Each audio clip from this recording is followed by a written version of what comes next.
Good morning students. आज हम pol science का चैप्टर नंबर 3 करेंगे, चुनावी राजनीति।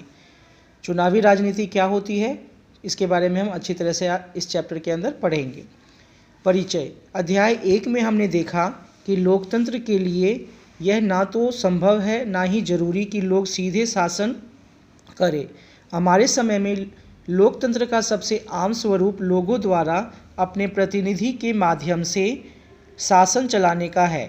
इस अध्याय में हम देखेंगे कि किसी लोकतंत्र में प्रतिनिधियों का चुनाव कैसे होता है। हम शुरुआत यह समझने से करेंगे कि लोकतंत्र में चुनाव क्यों जरूरी है और उपयोगी है।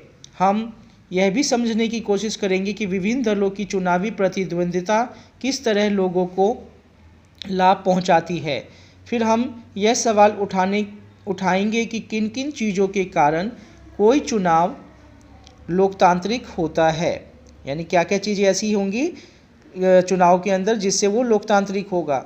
इसी के सहारे हम लोकतांत्रिक और गैर लोकतांत्रिक चुनाव का अंतर भी समझेंगे। हम ये भी समझेंगे इस चैप्टर के अंदर कि किस तरीके से लोकतांत्रिक चुनाव होता है और किस तरीके से गैर लोकतांत्रिक चुनाव होता है और उन दोनों में क्या डिफरेंस है।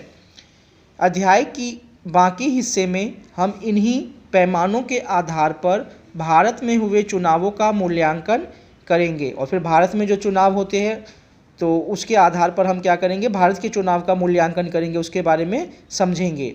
इस क्रम में हम चुनाव के प्रत्येक चरण यानी विभिन्न चुनाव क्षेत्रों के सीमा निर्धारण से, विभिन्न जो चुनाव होते हैं तो क्या किया जाता है, सभी क्षेत्रों को जो है उसका एक सीमा का निर्धारण किया जाता है। तो ये कह रहा है कि विभिन्न चुनाव क्षेत्रों के सीमा निर्धारण से लेकर चुनाव परिणाम की घोषणा। पहले सीमा निर्धारण, जब भी कोई चुनावी प्रक्रिया होती है तो पहले सीमा का निर्धारण होता है, उसके बाद बहुत सारे प्रोसेस होते हैं चुनाव के, तो चुनाव की परिणामों की घोषणा तक जो है नज़र डालेंगे।